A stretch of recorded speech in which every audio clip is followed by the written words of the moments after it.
Buenas tardes. A continuación les presentaremos el parte médico sobre el comportamiento del COVID-19 en el estado de Yucatán. Adelante, doctor. Gracias, Química. Este es el parte médico de este sábado 25 de diciembre. A partir del próximo lunes 27 y hasta el miércoles 29 de diciembre, se aplicará las dosis de refuerzo de la vacuna contra el coronavirus para adultos mayores de 24 municipios del estado. Los invitamos a vacunarse sin temor para proteger nuestra salud y la de nuestras familias.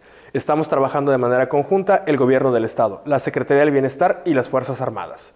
Como se ha señalado, en la reapertura económica los datos más importantes son la ocupación hospitalaria y los ingresos diarios. El día de hoy tenemos 24 pacientes en hospitales públicos. 71.012 pacientes ya se recuperaron, no presentan síntomas ni pueden contagiar.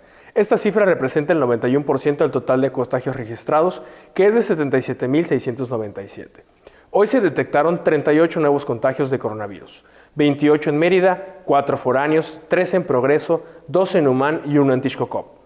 De los 77.697 casos positivos, 617 son de otro país u otro estado. Específicamente, en Mérida se han diagnosticado 47.484 personas contagiadas de coronavirus, que viven en la zona norte 12.256, en la zona oriente 11.713, en la zona centro 4.633 y en la zona sur 7.334, en la zona poniente 11.548. Lamentablemente, en este parte médico informamos de un fallecimiento. Un hombre de 77 años de edad que residía en Mérida y tenía entre sus principales enfermedades hipertensión. En total, son 6.479 las personas fallecidas a causa del coronavirus. De los casos activos, 182 están estables, aislados, monitoreados por personal médico de los servicios de salud de Yucatán.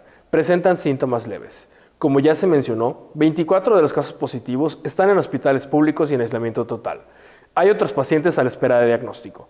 El rango de edad de los casos es de 1 mes a 107 años. Los indicadores semanales del Semáforo Estatal de Salud marcan color verde. Hasta aquí reporte Química. Gracias, doctor. Estaremos actualizando todos los días por este mismo medio. Muchas gracias.